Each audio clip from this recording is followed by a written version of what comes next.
With good news for today from Baptist Press, I'm Brandon Porter. Messengers and guests at the 2022 SBC Annual Meeting in Anaheim, California, will have the opportunity to hear real-time translation of the proceedings in multiple languages via their own smartphone or mobile device. At the Anaheim Convention Center, a designated seating area will be made available for attendees to receive the live language translation. Over a Wi-Fi network, a signal will indicate the channel each language will be displayed on in a certain seating section. Volunteers will also be available to assist attendees or answer any questions. Jonathan Howe, Vice President for Communications for the SBC Executive Committee, said the translation effort was prioritized because of the diversity of both California Southern Baptists and the convention as a whole.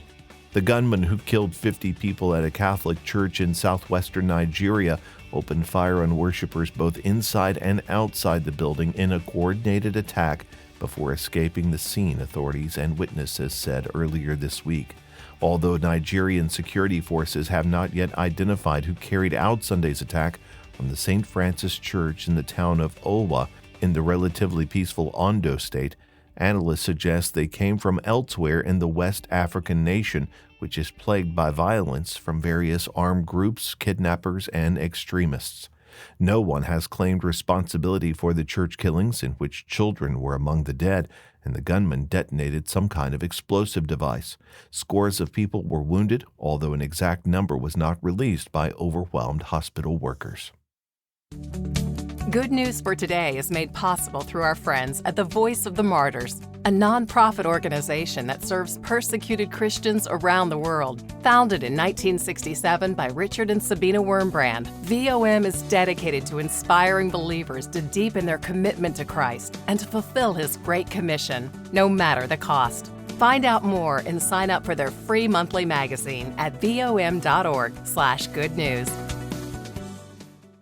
A new television program will remind viewers of the positive impact of their work. The first episodes of SBC Coast to Coast will premiere on Acts 2 next week.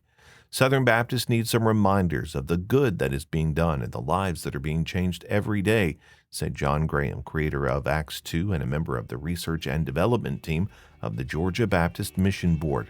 The Acts 2 streaming service, a family-friendly alternative to television networks, started in November to provide a wholesome programming opportunity for Christian viewers.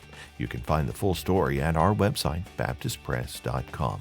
Thanks for listening to Good News for Today. I'm Brandon Porter.